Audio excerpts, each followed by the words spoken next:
At sabi ng lalaki kay Cho Ju-young kung malinis daw. Ba ang damit niya? Tumahimik naman si Cho Ju-young at sinagot niya ang tanong ng lalaki na hindi ang damit ko ay maduming-madumi ang damit na napaka-dumi nito. Na tila ba iniinis ni Cho Ju-young lalaki na gulat naman si Magayem at sabi ng lalaki ano ang ibig mong sabihin na napakadumi ko at naghanda itong atakihin si Cho Ju-young at bago pa man umatake ang lalaki kay Cho Ju-young bigla naman pumasok ang supervisor at nagsalita ito na kung tapos na kayong lumanas ay magsipag. Balik na kayo sa inyong mga selda bakit naman nakatayo lang kayo si Chian ay nakatingin lang sa lalaki ang lalaki naman ay tinititigan ang numero ng damit ni Chian na ika-7,179 na ilang beses niya itong binigkas at napunta tayo kung saan maaliwalas ang araw at nagsalita si Cho Ju-young kung ano ang problema sa kanila kung bakit silang lahat na sa tabi niya nagsalita naman. Ang lalaki bakit tinatanong mo pa yan ito ay dahil sa'yo Ju-young at malalaman nga natin ang pangalan ng lalaki ay namin ito ay kasama rin ni Cho Ju-young sa selda at maririnig natin na pinag-uusapan si Cho Ju-young na kung siya nga ba daw ang lalaki na bumali sa kamay ng nakalaban niya at sinabi pa ng isa na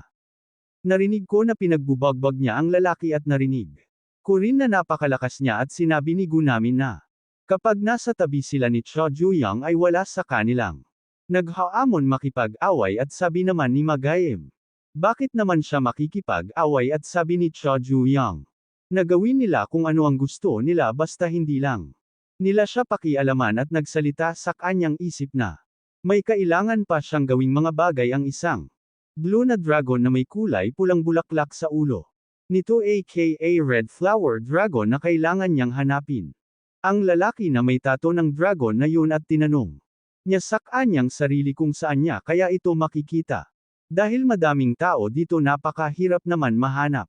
Ang organisasyon na yun na may tato napansin naman ni Gunami na kanina pa may hinahanap si Cho Ju-young. At tinanong niya si Cho Ju-young sino ang hinahanap niya at sinabi naman ni Cho Ju-young na may hinahanap siya at sabi ni Gunami na sabihin lang daw ni Cho Ju-young kung ano ang hinahanap niya dahil hahanapin niya ito para sa kanya at sinabi pa nito na tinatawag siyang info broker at sinabi ni Cho Ju-young na ang hinahanap niya ay isang tato ang tatang iyon ay napakadiri. At sa maaliwalas na paglubog ng araw ay may maririnig tayong nagsisalita na may bago na naman na krimen na nangyari at ang nagsisalita palang ito ay nasa TV na nagbabalita at sabi pa sa balita ang grupong ito ay bumuo ng gang at para magkaroon ng pera at mahahalagang bagay at sabi naman ng mga bilanggo ano balita naman. Palagi na lang may mga ganitong balita araw-araw sabi. Namang isa na alam mo ang mga balitang ito ay base sa tunay na nangyari at sabi pa sa balita na nagkakaroon ng karahasan at krimen sa mga estudyanteng nangyayari. Si Cho Ju-young naman tinawag ang mga kriminal na bastardo. At sabi pa ni Cho Ju-young na ang tulad ng mga kriminal na yon ay dapat makulong sa bilangguan sa 100 taon. At ang mga kasama niya naman ay nainis kung bakit ito nasasabi ni Cho Ju-young at sabi pa nila hindi lahat na nandito ay masama si Gu namin naman ay salita na sasabihin ko sa inyo kung bakit ako nakulong dito at nagkwento na nga ito merong isang nagtitinda na malapit sa amin ng tokboki isa akong regular na customer doon ang tinda nila ay napakasarap pati ang sarsa ay nasa ibang level ngunit isang araw dumating ang turntadong anak ng congressman na napakayabang dahil sa impluwensya ng kanyang ama at umorder ito ng tokboki nang makarating na ang order nito ay tinikman niya ito at sinabi nito na ang tokboki ito ay hindi masarap at ang bastardong iyon pinagsisira nila ang tindahan ngunit sa tamang pagkakataon ay dumating ako. At sinabi ko na ako ang leader ng tokboki gang ay nandito na at nanalo ako sa laban na yun bilang isang bayani na niligtas ang tokboki shop at sabi pa ni Gumin ngunit ang bastardong yun ay ginamit ang impluwensya ng kanyang ama para ipakulong ako ngunit wala akong pinagsisihan sabi naman ng kamasa niya isa na naman. Kasinungalingan at sinabi pa nila kung alam ba ni Cho Ju-young mang ano ang palayaw ni Gu namin dahil napaka sinungaling niya ay tinawag siyang gulls hitter dahil Sa kanyang pagsisinungaling ay binugbog siya ngunit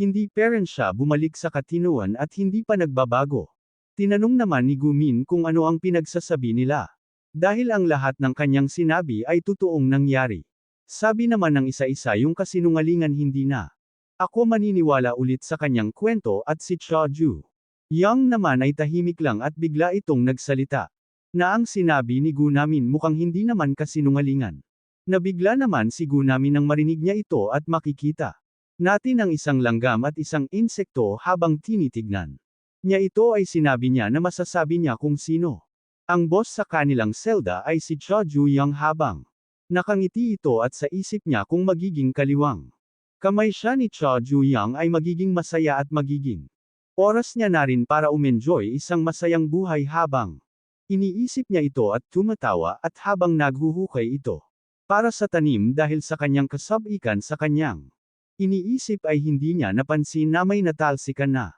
siya sa mukha ng isang lalaki at lumapit naman ang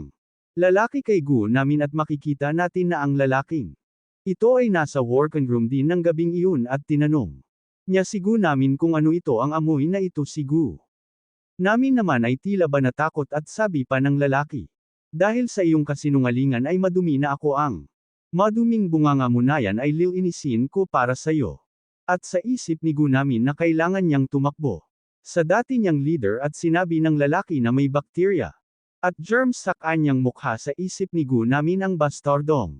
ito ay hindi talaga gusto ang madudumi at tinanong niya sa kanyang sarili kung bakit siya nandito at agad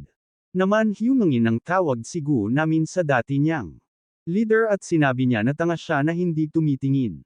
sa kanyang harapan. Tinanong naman ng lalaki na kung malinis daw ba ang mukha niya. Sinabi naman ni Gunamin na malinis na siya at sa isip-isip niya kung sasabihin niyang madumi ang lalaki ay katapusan niya na sabi naman ng lalaki ganun ba papatawadin kita ngayon at makikita natin na inispray ng lalaki ang insecticide. Sa mata ni Gunamin napasigaw naman si Gunamin dahil dito at sinabsab niya ang kanyang mukha sa sahig at sinabi pa ng lalaki na pumunta siya para humingi ng pabor ang ika-7,179